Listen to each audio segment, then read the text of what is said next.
Sí, doctor. Ya. Buenos días con todos. Vamos a iniciar nuestra actividad teórica del capítulo de cardiología con la revisión de valvulopatías, en este caso aurículo-ventriculares, mitral y tricuspidia.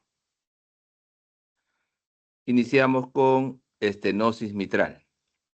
Bueno, la estenosis mitral es un problema en el cual la válvula aurículo-ventricular, que se encuentra separando las cámaras del lado izquierdo del corazón, aurículo izquierdo y ventrículo izquierdo, no abre bien, no abre adecuadamente e impide el flujo de entrada normal en diástole que debe ir desde la aurícula izquierda al ventrículo izquierdo.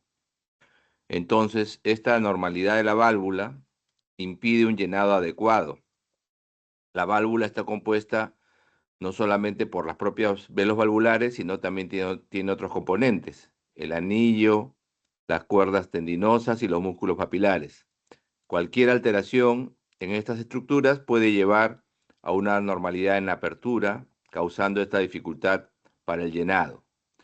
O sea, no se abre bien durante la diástole. El área de la válvula normal, vamos a poner acá, el área de la válvula normal es de 4 centímetros cuadrados. Cuando la válvula está en condiciones normales, debe aperturar esa área para permitir el flujo de sangre. Pero cuando hay estenosis, esta área se reduce muchísimo y puede ser incluso menor de 1 centímetro cuadrado. Entonces es una circunstancia en la cual la válvula pues no deja llenar adecuadamente el ventrículo izquierdo. En la etiología, la historia de fiebre reumática en nuestro medio sigue siendo importante. En otros países ha disminuido mucho la prevalencia por fiebre reumática, pero en nuestro país todavía sigue siendo una causa importante de estenosis mitral. También hay causas congénitas, poco raro, pero por el hecho de ser congénita, evidentemente el grupo donde lo encontramos es en lactantes y niños. También puede ser consecuencia de una endocarditis, que es una infección valvular, y en razón de la parte, digamos, de proporción entre hombres y mujeres, es más frecuente en mujeres en relación 2:1. Hay otras causas menos frecuentes, como por ejemplo el mixoma auricular, que es un tumor benigno. Puede haber estenosis mitral también por trombo a nivel del orificio de entrada del ventrículo izquierdo, causando dificultad en el llenado, mucopolisacaridosis, calcificación del anillo, o también por colágenopatías, como el lupus, por ejemplo. A ver, vamos a revisar un poquito lo de la fisiopatología. Entonces, el problema está en la válvula mitral. La válvula mitral separa la aurícula izquierda del ventrículo izquierdo. Puede ser por una fiebre reumática, por ejemplo, en la cual se compromete los velos valvulares, los calcifica, los engrosa, los fusiona, también a nivel de las cuerdas tendíneas, ¿no? Por esta patología. Lo que fuere sea el origen del problema, lo que va a hacer es que va a generar una alteración en el llenado del ventrículo izquierdo. O sea, el ventrículo izquierdo no va a llenar adecuadamente. Al no llenar el ventrículo izquierdo adecuadamente, también el gasto, la proporción de gasto, o sea, lo que el corazón puede eyectar, va a disminuir. El gasto cardíaco depende del volumen sistólico, o sea, lo que el corazón pueda eyectar. Si el ventrículo no llena bien, pues no va a eyectar adecuadamente. Esto va a generar a nivel de la aurícula izquierda algunos cambios. Por ejemplo, la va a dilatar, va a generar en ella estasis. ¿Qué significa estasis? Ahí están viendo en la diapositiva como una especie de humo de cigarrillo. Estasis significa que la sangre fluye a una velocidad muy lenta, muy lenta. Y esta lentitud, esta estasis, se incrementa en las zonas que habitualmente ya de por sí son de flujo lento. La zona de flujo lento a nivel de la aurícula izquierda, más que presenta este problemita, es la orejuela, el apéndice auricular. Entonces, es en la orejuela donde se puede formar trombosis a nivel de esa orejuela. Y esa es una de las complicaciones más temidas de la estenosis mitral, que estos trombos que se forman allí se desprendan y vayan al ventrículo izquierdo y a través de la aorta puedan ir a cualquier parte de la economía, al cerebro, a las arterias mesentéricas, a las arterias renales, causando un cardioembolismo, una obstrucción del flujo porque este trombo obstruye distalmente el flujo arterial. También tiene que aumentarse la velocidad de ingreso de la sangre desde la aurícula al ventrículo, porque el orificio es pequeño, entonces tiene que haber una mayor velocidad en el llenado de la sangre desde la aurícula al ventrículo. Esta alteración en la aurícula izquierda retrógradamente va a causar problemas también en el lado derecho, porque al aumentar la presión de la aurícula izquierda, retrógradamente se va a aumentar la presión también a nivel de las venas y capilares pulmonares. Eso va a generar que se presente hipertensión pulmonar y por lo tanto el ventrículo derecho va a tener que adaptarse a esa mayor presión que tiene que hacer, causando esto hipertrofia ventricular derecha, muchas veces inclusive dilatación del anillo tricuspidio, causando insuficiencia tricuspidia también. Y como ven ustedes, un problema que se originó en el lado izquierdo, en la válvula mitral, en el lado izquierdo, termina también comprometiendo la circulación, la función del ventrículo derecho. Eso es lo que estábamos mencionando en la diapositiva anterior, se ve claramente aquí. El aumento de la presión auricular izquierda causa incremento en la presión venosa pulmonar. Esto va a causar congestión pulmonar, o sea, va a producir que se presente líquido en el alveolo, edema del alveolo, afectando el intercambio gaseoso a través de la membrana alveolo capilar pulmonar.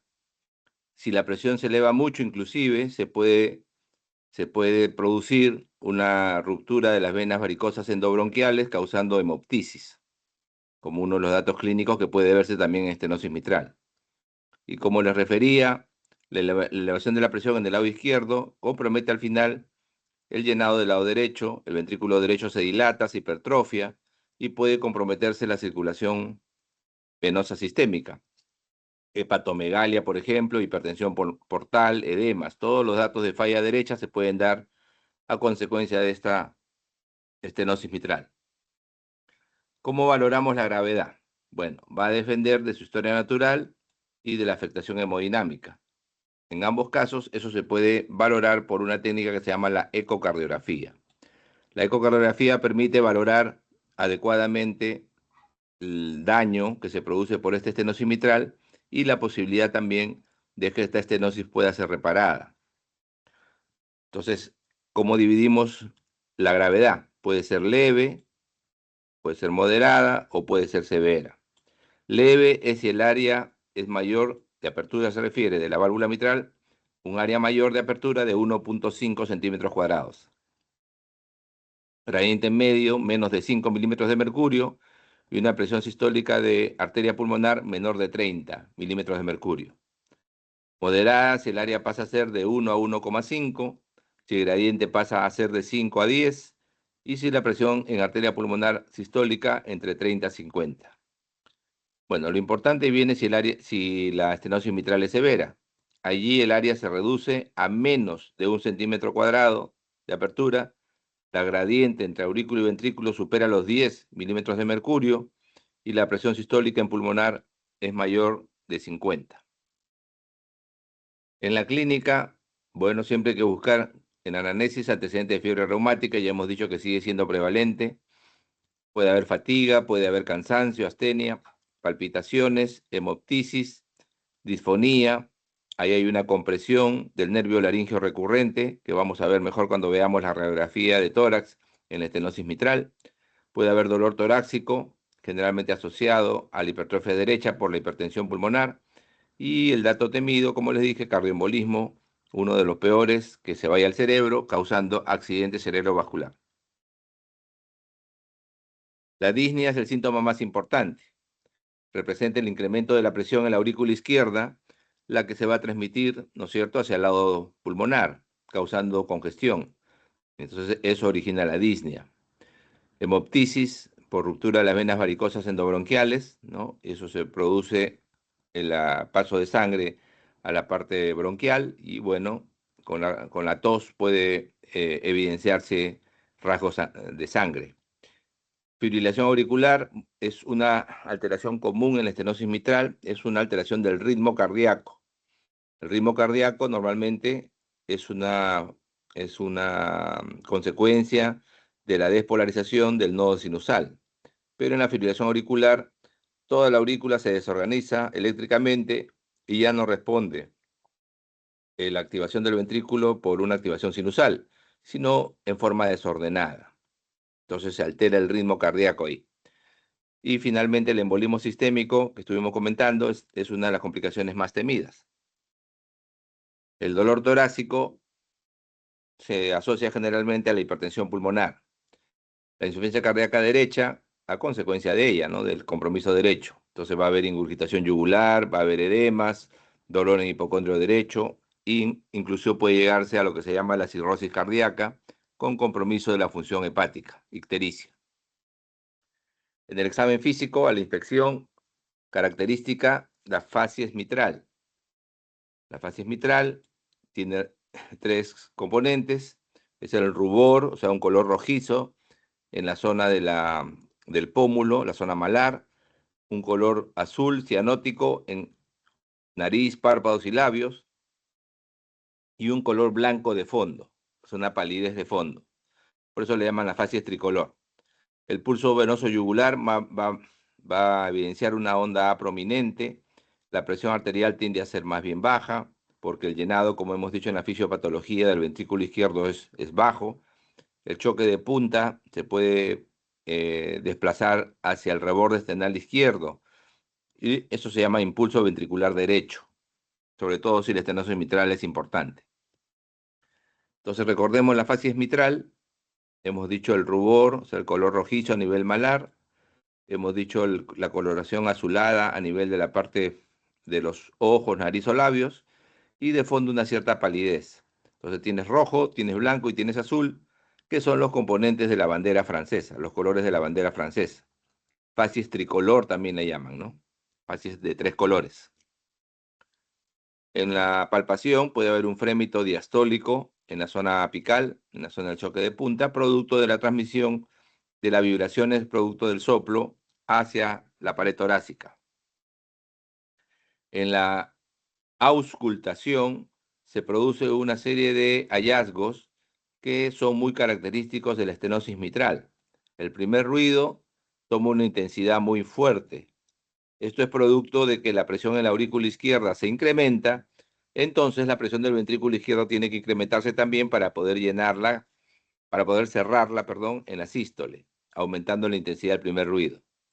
El segundo componente es la presencia de un chasquido de apertura.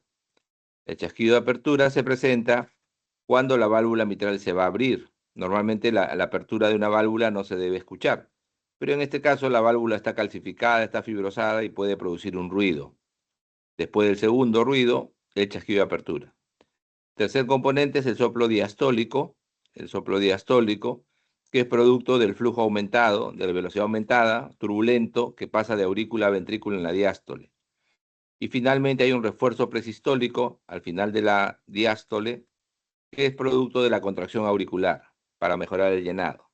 Entonces, ¿cuáles son los cuatro componentes auscultatorios? Primer ruido aumentado, el chasquido de apertura, el soplo diastólico y el refuerzo presistólico. En algunos pacientes en los cuales se compromete ya severamente el lado derecho, puede aparecer un soplo de insuficiencia pulmonar a consecuencia de esta dilatación de cámaras derechas, y ese soplo se llama el soplo de Graham-Still. Y finalmente, en algunos pacientes puede inclusive aparecer un soplo sistólico en el área tricuspidia cuando se dilata el anillo tricuspidio y da insuficiencia. Ahora, este chasquido de apertura que les acabo de mencionar les puede indicar la severidad de la estenosis. Mientras más cercano esté el chasquido al segundo ruido cardíaco, más severa es la estenosis. ¿Y esto por qué? Porque la apertura de la válvula mitral va a depender de en qué momento o en qué parte del ciclo cardíaco la presión de la aurícula izquierda supera la presión del ventrículo izquierdo. Mientras más severa sea la estenosis mitral, mayor va a ser la presión de la aurícula izquierda. Por lo tanto, más precozmente va a alcanzar la presión ventricular y va a abrir la válvula. Y como hemos dicho, el chasquido de apertura es justamente eso, la apertura de la válvula mitral. Entonces, si la presión está alta en la aurícula, cercanamente, ¿no es cierto?, va a producirse al segundo ruido el chasquido. La apertura va a ser de inmediato. La presión es tan alta en la aurícula que supera la presión del ventrículo rápidamente y se da el chasquido. Entonces, una forma clínica que ustedes tienen de saber qué tan severa es la estenosis mitral es valorando la relación que hay entre el chasquido de apertura y el segundo ruido. Mientras más pegaditos, más severa la estenosis. En la placa de tórax, el ventrículo izquierdo no crece mucho. Acá está el ventrículo izquierdo. Normalmente el ventrículo izquierdo crece hacia abajo y hacia afuera. Entonces, como ven aquí, no crece tanto, pero sí crece el borde derecho. El lado derecho sí se nota ese crecimiento en la radiografía, a expensas de la doble imagen de la aurícula derecha y el crecimiento del ventrículo derecho. El cono pulmonar también se hace prominente y se ve una circulación a nivel de los cilios incrementada.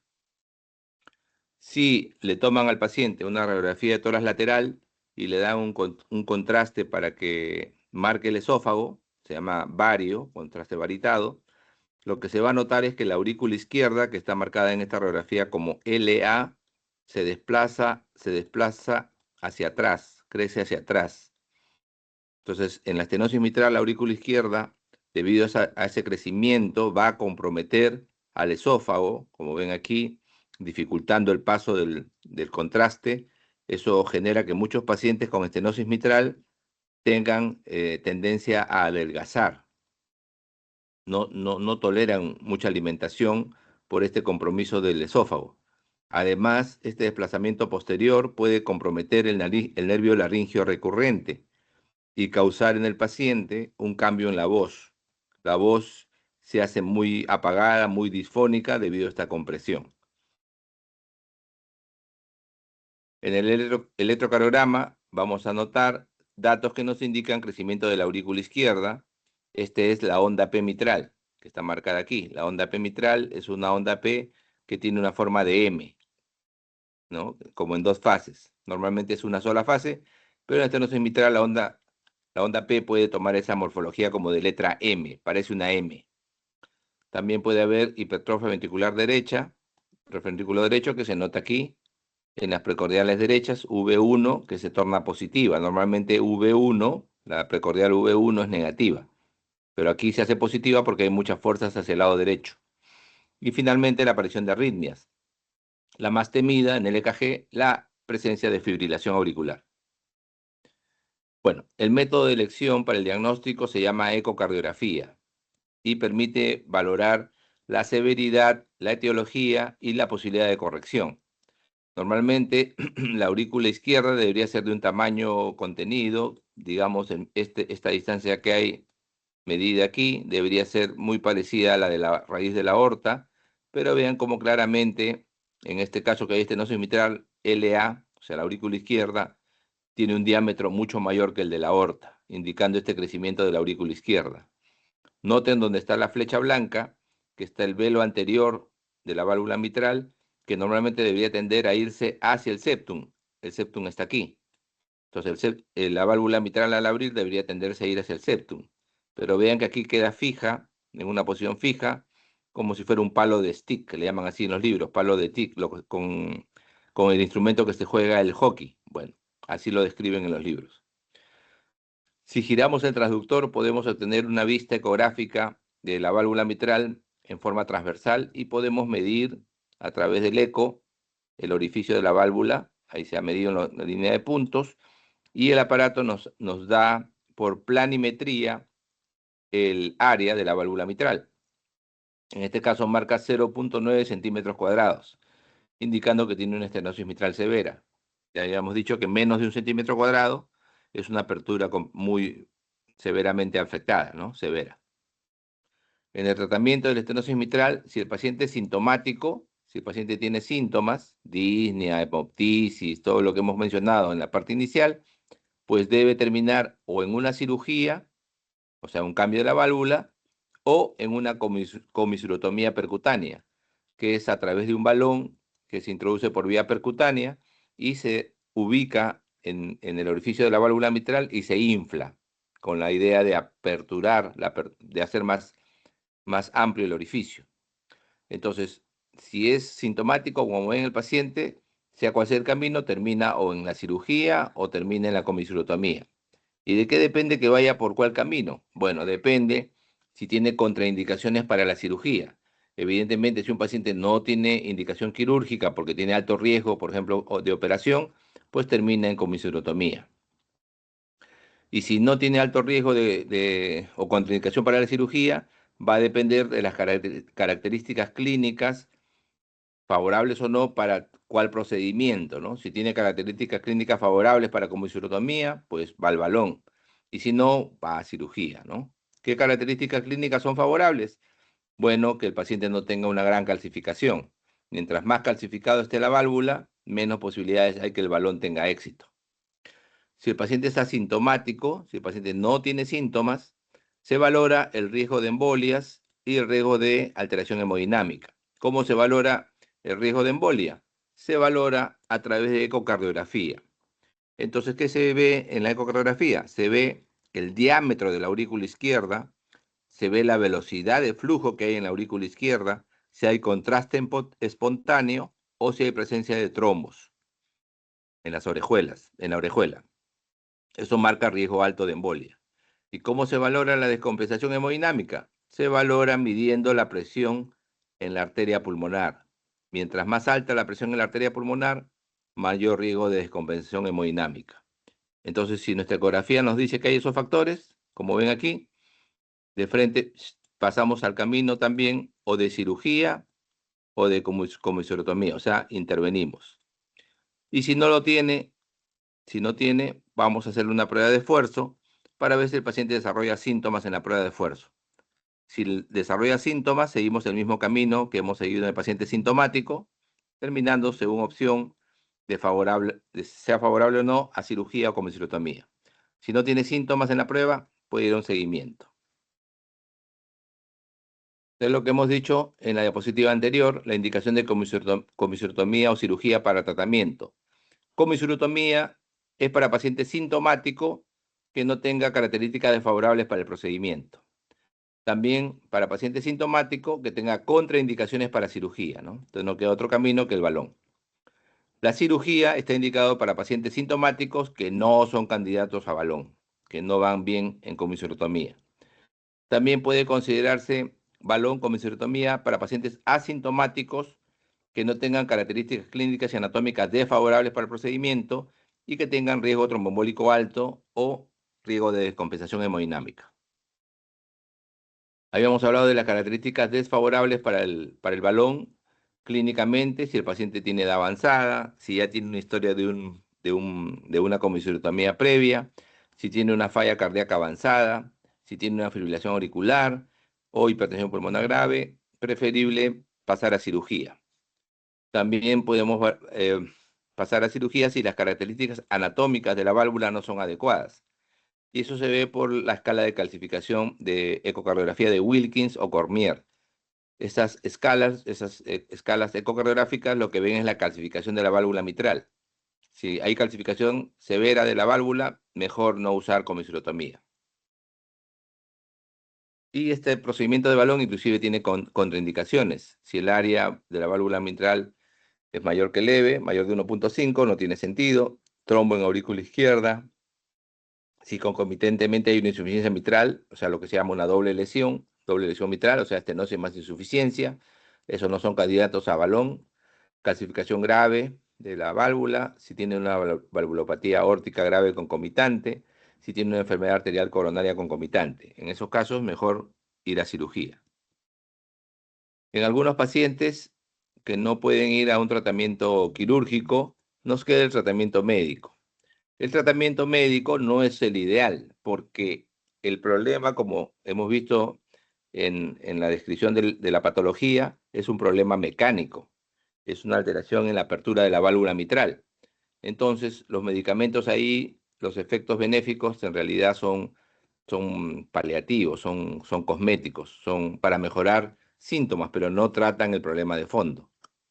Entonces ahí podemos dar diuréticos, bloqueadores beta, la digital o bloqueadores de canales de calcio, porque el efecto que buscamos con estos medicamentos es regular frecuencia cardíaca. Recuerden que el problema está en la diástole, el problema está en el llenado del ventrículo izquierdo, entonces nos conviene que la diástole dure un poco más. Entonces hacemos que la frecuencia cardíaca baje, ¿ya? Entonces todos estos medicamentos, beta bloqueador, digital o calcio antagonistas, bloqueador canal calcio, lo que hacen es bajar frecuencia y eso puede ayudar a que mejoren los síntomas. Al extender el tiempo diastólico, mejoramos el tiempo de llenado y a pesar que la válvula esté estenosada, la cantidad de sangre que puede ir al ventrículo izquierdo puede ser suficiente. También en el tratamiento médico, muy importante, la anticoagulación. La anticoagulación, ¿por qué? Porque hemos dicho ya que se puede formar coágulos en la aurícula izquierda. Entonces tienes que dar anticoagulantes, sobre todo si el paciente tiene una fibrilación auricular de nueva aparición o inclusive si es paroxística. O sea, una fibrilación auricular que no es permanente, pero condiciona un riesgo incrementado para el paciente de tener un accidente cerebrovascular o una trombosis de arteria renal. Y se busca un INR entre 2 y 3. El INR es el cociente internacional normalizado para la prueba que se llama el tiempo de protrombina. O sea, cuando pedimos un tiempo de protrombina, lo pedimos que nos informen el tiempo, pero que nos lo hagan como cociente internacional normalizado, como INR, para ver si estamos bien anticoagulando al paciente. Si está menos de 2, está mal anticoagulado, porque evidentemente no llega al nivel de anticoagulación ideal, y si está más de 3, está sobre anticoagulado. Entonces estamos en riesgo de generar hemorragias en el paciente. Entonces la ventana terapéutica es estrecha, entre 2 y 3 para estos pacientes debemos mantener el INR. En pacientes que tienen ritmo sinusal, también podemos indicar anticoagulación oral si hay antecedentes de embolia previa o si la ecocardiografía nos muestra riesgo, evidentemente, de embolia incrementado. O sea, que ya tenga trombos, por ejemplo, que ya tenga una dilatación severa de la aurícula, una velocidad muy baja en la orejuela, ¿no? O contraste espontáneo. Los pacientes con estenosis mitral reumática deberían recibir profilaxis antibiótica para evitar nuevos eventos de carditis. En la insuficiencia mitral, el problema ya no es la apertura, sino el cierre. Entonces la válvula mitral no cierra adecuadamente y lo que va a haber en la insuficiencia mitral es un reflujo, una regurgitación, un retroceso. La sangre que ya pasó al ventrículo izquierdo, en vez de ir en la sístole toda hacia la aorta, durante la sístole parte de esa sangre va a regurgitar a la aurícula izquierda. Recordemos que la válvula mitral, el aparato valvular, tiene el anillo, tiene los velos valvulares, las cuerdas y los músculos papilares. Cualquiera de esas estructuras que falle puede generar insuficiencia. Por lo tanto, pues, puede haber insuficiencia mitral orgánica o funcional. Orgánica puede ser cambios mixomatosos, la causa más frecuente es el prolapso de la válvula mitral, puede ser a consecuencia de una carditis reumática, una endocarditis, una ruptura de cuerdas tendíneas, una enfermedad vascular de colágeno, calcificación del anillo o un trauma. Son causas orgánicas de insuficiencia mitral. Y funcional, la causa más frecuente es la isquemia miocárdica, porque esto causa disfunción de los músculos papilares y genera que el soporte, ¿no? Los músculos papilares soportan las cuerdas tendíneas, se pierda y la válvula puede entrar en falla, ¿no? En una insuficiencia. También a consecuencia de problemas propios del ventrículo puede haber una insuficiencia mitral funcional. Por ejemplo, una miocardiopatía dilatada o una hipertrófica pueden hacer cambios estructurales que generen insuficiencia mitral. O cualquier dilatación de la aurícula izquierda también, ¿no? Dilata el anillo y causa insuficiencia. Hay que diferenciar aquí, a diferencia de la estenosis, que la insuficiencia puede presentarse de manera aguda. Si se presenta de manera aguda, la causa frecuente es por ruptura repentina de las cuerdas o del músculo papilar, o sea, un infarto. ¿Qué puede causar una ruptura repentina de las cuerdas o del músculo papilar? Un infarto. un infarto agudo de miocardio, puede generar una insuficiencia mitral aguda. ¿Y qué va a pasar ahí? Súbitamente va a haber una sobrecarga de volumen, súbita. Y esto va a generar una mayor volumen para el ventrículo izquierdo y para la aurícula izquierda.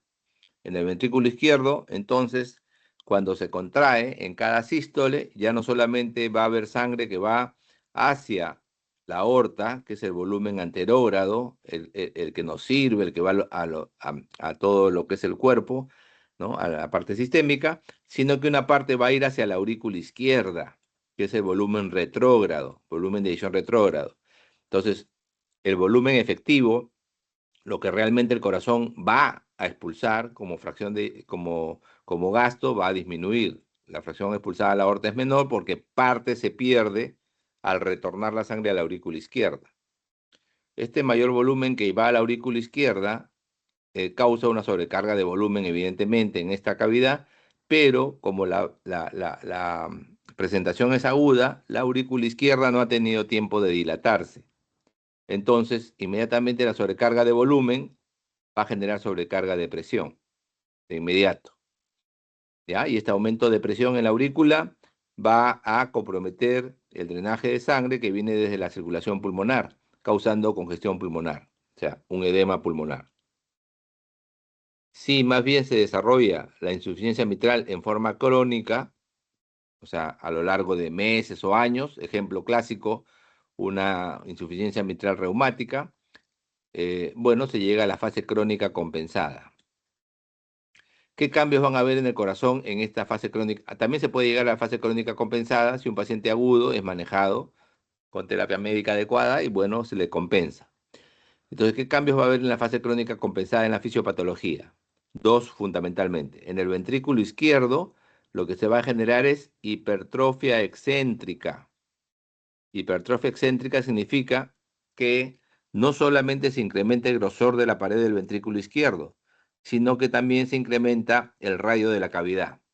Entonces hay un aumento del volumen diastólico y hay una hipertrofia. La combinación de estos dos factores, el aumento del volumen diastólico y la hipertrofia, lo que va a hacer es aumentar el volumen de eyección, la capacidad del ventrículo de eyectar sangre. Entonces, a pesar que una parte se pierde en la sístole ventricular pasando hacia la aurícula, sin embargo, debido a que hay mayor, ¿cierto?, volumen de eyección, el valor que va hacia la aorta puede ser normalizado, o sea, el gasto se normaliza. Y en la aurícula izquierda, el mecanismo de adaptación es la dilatación de la aurícula, así como en el ventrículo es la hipertrofia excéntrica, en la aurícula es la dilatación de la aurícula. Al dilatarse la aurícula, lo que va a pasar es que acomoda ese mayor volumen que le viene del ventrículo, disminuyendo la presión de llenado, y eso mejora el drenaje de las venas pulmonares. Entonces, disminuye los síntomas y signos de congestión pulmonar. Un paciente que está compensado puede descompensarse. ¿Por qué? Porque el ventrículo está permanentemente sobrecargado de trabajo. Entonces comienza a haber sobrecarga de calcio y el miocardio ventricular puede ya dejar de ser capaz de compensar, de contraerse adecuadamente. Por lo tanto, cae el volumen de eyección, ¿no? Entonces baja el volumen efectivo hacia la aorta y se desarrollan datos clínicos de insuficiencia cardíaca.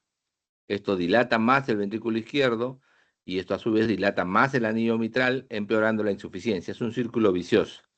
También se incrementa el estrés que se ejerce sobre la pared muscular del ventrículo, generando incremento del consumo de oxígeno. En la semiología, en la insuficiencia mitral, el pulso es de ascenso y descenso rápidos porque la eyección ventricular es más breve. Cuando aparece ya una alteración en la función ventricular, se puede reducir la amplitud y el pulso pasa a ser Zeller y Parvus. Zeller y Parvus. En la inspección y palpación del tórax, el choque de punta, el latido del ápex es intenso, es amplio y está desplazado por fuera de la línea medio clavicular. O sea, aquí sí el ventrículo izquierdo se va a dilatar. Es de breve duración porque la sístole es más breve. ¿Por qué la sístole es más breve? Porque en realidad cuando se contrae el ventrículo izquierdo tiene dos vías por las cuales va a inyectar sangre, una hacia la aorta y otra hacia la aurícula. Entonces es más breve, ¿no?, el tiempo que requiere para inyectar sangre. Se acorta la sístole. Y puede haber un pseudo Dressler porque el corazón se puede desplazar hacia adelante porque al regurgitar sangre hacia la aurícula izquierda, la hace crecer y eso empuja, ¿no?, al corazón, a la parte anterior del tórax, la zona anterior, digamos, de la silueta cardiovascular es el ventrículo derecho, y eso lo pega hacia la pared del tórax, causando impulso ventricular derecho. A eso le llaman pseudo-Dressler. Y puede haber un frémito sistólico a nivel del ápex también. En la auscultación, el primer ruido es normal en formas leves y puede estar disminuido, oculto por el soplo sistólico en formas graves. El segundo ruido puede tener un desdoblamiento amplio porque se adelanta el componente aórtico. Recordemos que el segundo ruido es el cierre de las válvulas simoideas, aórtica y pulmonar.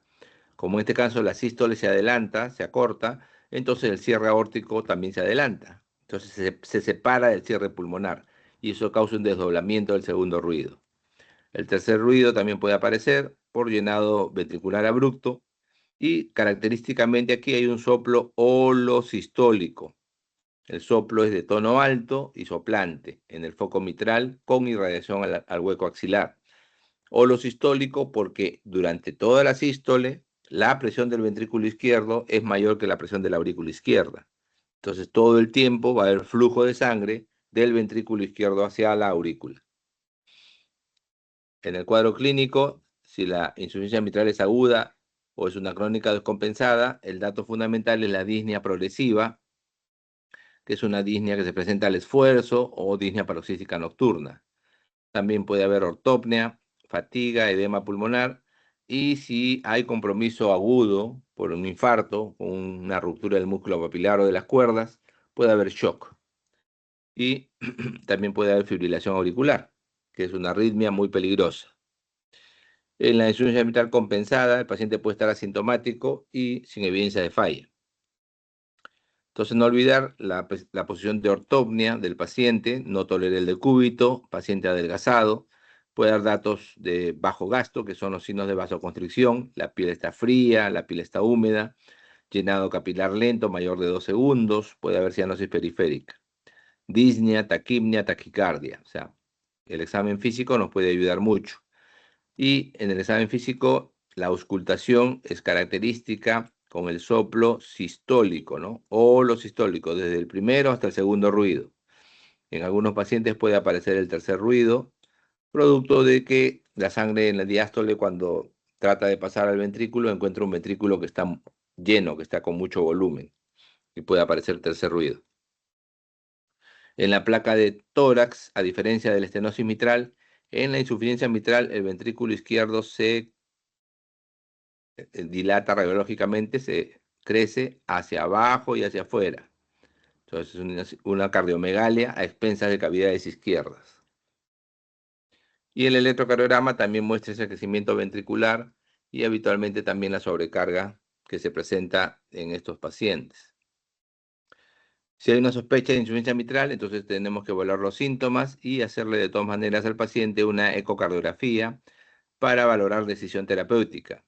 Si en la ecocardiografía vemos un compromiso de la función ventricular o una dilatación importante de las cámaras, pues sin dudar deberíamos ir a una conducta de reemplazo valvular o reparación valvular. Si no, podemos hacer un seguimiento. En el caso de que la insuficiencia mitral sea moderada, no tenga síntomas el paciente y la función todavía esté preservada, con ecos periódicos. ¿Por qué la ecocardiografía? Bueno, la ecocardiografía es la técnica de elección porque da información muy precisa del tipo y extensión de la lesión, del mecanismo de la regurgitación, también cuantifica la insuficiencia, ve la etiología y ve la probabilidad de reparación. La técnica de Doppler de color es muy útil porque marca claramente la zona o área donde se está produciendo la regurgitación. Marca por el mosaico de color, ¿no? Normalmente en el Doppler de color solamente hay dos colores, rojo o azul, dependiendo si la sangre se acerca o se aleja del transductor. Pero en el caso de un paciente que tiene estenosis mitral, la sangre pasa a alta velocidad del ventrículo hacia la aurícula, ¿no?, en la sístole, generando este Y regurgitante, ese mosaico de colores que vemos también graficada en el esquema y en la imagen directa, y les habla a ustedes de la severidad de la estenosis, de la insuficiencia, perdón. Y también se puede ver directamente, muy detalladamente, la válvula mitral a través de una técnica ecográfica que se llama la ecografía transesofágica. En la ecocardiografía transesofágica, el transductor que genera la imagen no va por la pared torácica, no se coloca en la pared torácica, sino se coloca a través de un endoscopio, como si hiciéramos una endoscopía digestiva. Entonces, el esófago está muy pegado a la aurícula izquierda y permite hacer imágenes de la válvula mitral muy detalladas, muy claras. Acá en el esquema vemos el velo anterior de la mitral separado del velo posterior, lo mismo que vemos en la imagen directa. Y a través de esta zona que separa los dos velos se puede producir la regurgitación de sangre. Por ahí se produce la regurgitación y la sangre en la sístole regresar del ventrículo a la aurícula. Esto es prolapso del velo anterior de la válvula mitral. Y la ecocardiografía permite, por algunos parámetros, valorar cuándo esto es severo, ¿no? Cuándo es severa la insuficiencia mitral. Por ejemplo, si la morfología valvular ve una falla total, ¿no? En el cierre de la válvula, por ejemplo, en una ruptura del músculo papilar, el velo anterior puede quedar prácticamente como sin soporte, ¿no? Y en cada sístole inclusive ir hacia la aurícula izquierda. Le llaman eso eh, velo en bandera, ¿no? Como si fuera una bandera al viento. En el Doppler de color, ya hemos hablado un poquito, hay un chorro grande que puede alcanzar hasta la pared posterior de la aurícula. En la zona de convergencia de flujo es amplia, lo que llaman la vena contracta. La señal de Doppler continuo es densa, es triangular. También puede haber cuantificación de esta alteración a través de medir el ancho de la vena contracta, el flujo de la vena pulmonar, si hay flujo sistólico reverso, el flujo mitral muestra onda E dominante, y en cuantitativo podemos ver el área del orificio regurgitante efectivo, ¿no? Así le llaman. En primaria mayor de 40, en secundaria mayor de 20. Y también podemos medir el volumen regurgitante en mililitros. En primaria mayor de 60 mililitros, en secundaria mayor de 30. El tratamiento farmacológico de la insuficiencia mitral es básicamente digoxina, diuréticos y vasodilatadores.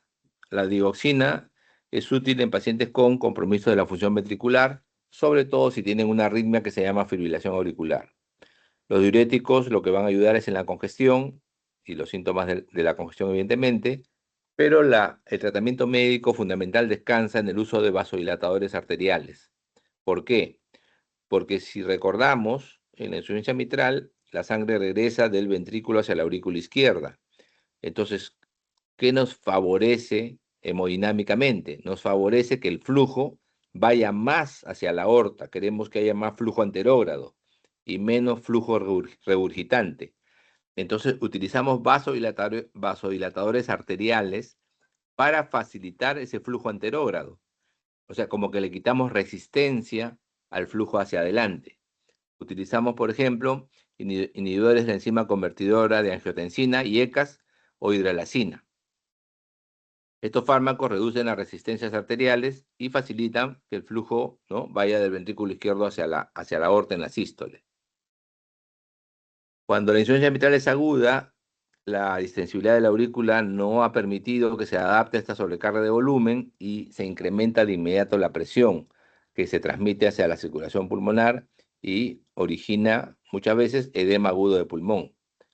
En estos casos, los vasodilatadores deben administrarse por vía endovenosa y en el contexto de una unidad de cuidados intensivos, porque los vasodilatadores generan caída en la presión arterial, entonces deben ser monitorizados muy estrechamente en su dosis de infusión.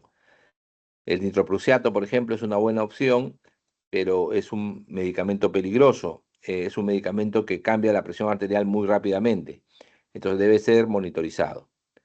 En algunos pacientes, a veces inclusive con el tratamiento por vía endovenosa, siguen descompensados y puede requerirse eh, digamos, medios de soporte mecánicos. Uno de ellos, el balón de contrapulsación intraaórtico, que permite manejar temporalmente, porque no es para siempre, la falla hasta que se pueda programar la cirugía o la reparación. En la insuficiencia mitral, si el paciente está asintomático, debe ir a una reparación valvular. Si está asintomático, debe hacerse una ecocardiografía para valorar la función ventricular, si está deprimida o si está conservada. Si está caída la función ventricular, la fracción de eyección está baja, considerar cirugía. Y si está conservado, bueno, tratamiento médico según la evolución. Es lo mismo básicamente. Pasamos a valvulopatía tricuspidia. En la tricuspidia, al igual que en la mitral, puede haber estenosis y puede haber regurgitación. En estenosis, la etiología es más frecuente, reumática y congénita, y en insuficiencia o regurgitación primaria o secundarias.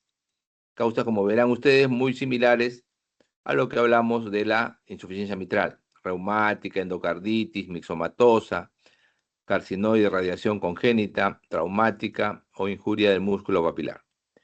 Y las secundarias generalmente responden a un crecimiento del anillo tricuspidio o del ventrículo derecho, y hay varias causas que pueden explicar este crecimiento del ventrículo derecho: una hipertensión pulmonar, un remodelamiento del ventrículo derecho después de un infarto, o la presencia de un marcapaso colocado a través de la válvula tricúspide.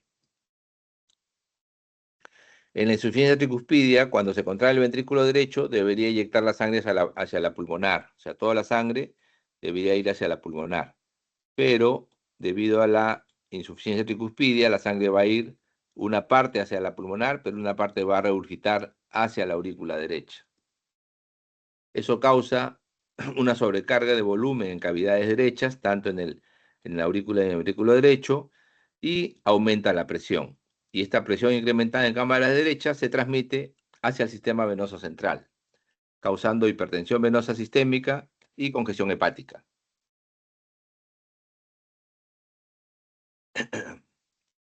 ¿Cómo es el tratamiento aquí? Bueno, usualmente los problemas que comprometen la válvula tricúspide se valoran en relación si hay también una patología del lado izquierdo. Las causas reumáticas, ¿no? La etiología reumática, de que afecta la función del lado derecho, válvulas del lado derecho, usualmente también comprometen las válvulas izquierdas. Entonces, si es necesaria una cirugía de válvulas izquierdas, o sea, si hay un compromiso de aorta o de mitral, entonces valoramos el tipo de insuficiencia tricuspidia, y si es primaria o secundaria, debería repararse la válvula tricúspide o repararla o reemplazarla en el momento que se interviene para reparar la izquierda. O sea, se aprovecha el compromiso izquierdo para tratar la insuficiencia tricuspidia. Si es una insuficiencia tricuspidia secundaria leve, si no hay datos de dilatación o de falla derecha, generalmente no se hace ningún tipo de cirugía de válvula tricúspide. Si no es necesaria la intervención del lado izquierdo, se valora también el tipo de insuficiencia tricuspidia, y si es grave, ¿no? Primaria grave, y tiene síntomas, pues debería ir a un reemplazo de válvula, ¿no? Si es secundaria grave y hay ausencia de función grave del ventrículo derecho o de hipertensión pulmonar grave, no la hay, tratamiento conservador. Si la hay y los síntomas son marcados, debería ser una reparación. En general les digo que es muy poco frecuente que se reemplace solamente una válvula tricúspide, o sea, que un paciente entre a sala de operaciones para solamente tratar la válvula tricúspide. Usualmente los pacientes que tenemos, se aprovecha el momento quirúrgico de reemplazar o reparar las válvulas izquierdas, mitral aórtica, para poder intervenir la válvula tricúspide. ¿Cuál es la clínica? Bueno, puede haber sensación de pulsaciones en el cuello, datos de falla cardíaca derecha, hepatomegalia, esplenomegalia, o sea, congestión básicamente, que si es aguda puede ser dolorosa porque distiende las cápsulas que rodean estos órganos. Puede haber ascitis, puede haber edema periférico. La hipertensión pulmonar puede dar datos de bajo gasto, fatiga, debilidad, disnea. Y cuando hay una insuficiencia cardíaca derecha asociada, caquexia, cianosis y en ocasiones inclusive ictericia, cuando hay alteración de la función hepática. Y ebullición yugular, evidentemente. El soplo es holosistólico y se oculta mejor en el borde esternal derecho o en el área subsifoidea. Aquí, clínicamente, hay una maniobra que puede hacerles la diferencia entre si el soplo que están escuchando es del lado derecho o del lado izquierdo. Esa maniobra se llama la maniobra de Rivero-Carvalho. En esta maniobra lo que hacemos es que el paciente tome aire, que inspire profundamente. Esta inspiración profunda aumenta el retorno venoso y va a aumentar los ruidos que se originen en el lado derecho. O sea, si el soplo sistólico que estamos escuchando se incrementa durante la inspiración, pensemos que estamos, ¿no?, ante una insuficiencia tricuspidia. En la placa de tórax, dilatación de la aurícula derecha y ventrículo derecho y dilatación del cono de arteria pulmonar. En la estenosis tricuspidia, el problema es la apertura de la tricúspide. O sea, normalmente la tricúspide permite el llenado de aurícula derecha hacia el ventrículo derecho sin ninguna interrupción, sin gradiente. Pero si hay una estenosis tricuspidia, la válvula se va a disminuir su orificio, va a disminuir su posibilidad de hacer un paso de sangre franco entre aurícula derecha y ventrículo derecho, causando estenosis. Entonces es un obstáculo al vaciamiento de la aurícula derecha. Esto causa estancamiento de sangre en la aurícula derecha y en el sistema venoso. Va a generar hipertensión portal, hipertensión posthepática y finalmente hipertensión venosa sistémica. En la clínica va a haber fatiga, signos de hipertensión venosa y no olvidar, como dije, que los cambios o las alteraciones en las válvulas derechas habitualmente tienen concomitantemente presencia también de compromiso izquierdo. O sea, una estenosis tricuspidia puede tener enfermedad mitral o aórtica. El examen físico es similar al de la estenosis mitral. Hemos dicho que pueden coexistir ambas lesiones y en ese caso, a veces el diagnóstico de estenosis tricuspidia no es tan fácil, se pasa por alto a veces. La obstrucción al flujo a través de válvula tricúspide produce un aumento de la presión en la aurícula derecha y en la zona venosa yugular. Y lo que se va a notar es que en el pulso venoso yugular aparece una onda A prominente. Recordemos, aquí está el pulso venoso, que la onda A es cuando se contrae la aurícula. Entonces, si yo tengo una estenosis tricuspidia y la aurícula se contrae, se incrementa la presión en la aurícula. La sangre debería pasar normalmente por ese incremento de presión hacia el ventrículo derecho. Pero si tienes una estenosis mitral, la sangre no va a pasar, perdón, estenosis tricuspidia, la sangre no va a pasar. Y entonces lo que va a producirse es una onda hacia la parte venosa tremenda, una onda A prominente, ¿no? La onda A pequeña se hace una onda A prominente. Puede haber un chasquido de apertura posterior al chasquido mitral, que está localizado en el borde esternal izquierdo, y se ausculta un soplo diastólico también, similar al de la estenosis mitral, de baja intensidad en el borde esternal izquierdo, cuarto espacio, que incrementa con la inspiración. En la estenosis tricuspidia, la cirugía está indicada para pacientes sintomáticos con una estenosis tricuspidia grave, o sea, un área menor de 1 centímetro cuadrado. También está indicada para pacientes con estenosis tricuspidia grave que van a ser intervenidos de un problema en el lado izquierdo. Tiene una estenosis mitral concomitante, va a operarse de la válvula mitral, entonces aprovechamos para corregir el problema de la estenosis tricuspidia. En presencia de insuficiencia cardíaca, los diuréticos pueden tratar congestión de primera intención, pero a largo plazo, en realidad hemos comentado que estos problemas son problemas mecánicos de las válvulas y los tratamientos médicos solamente, bueno, nos ayudan en disminuir los síntomas, pero no curan, no mejoran el pronóstico final. Muy bien. Eso entonces es lo que les quería comentar sobre la patología mitral y tricuspidia. ¿Alguna pregunta? ¿Algo que quieran que les incremente? ¿Alguna duda? Muy bien. ¿Se encuentra el delegado del grupo, por favor? Sí, ¿El doctor, aquí delegado? estoy. Sí, sí. Ya, un favor, necesito que me pases la asistencia de todos los que han asistido hoy día al WhatsApp. Sí, sí. Ya.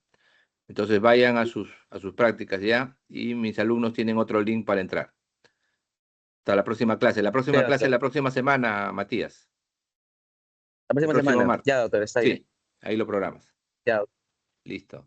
Hasta luego. Muchas gracias, doctor, por su tiempo. Buen día.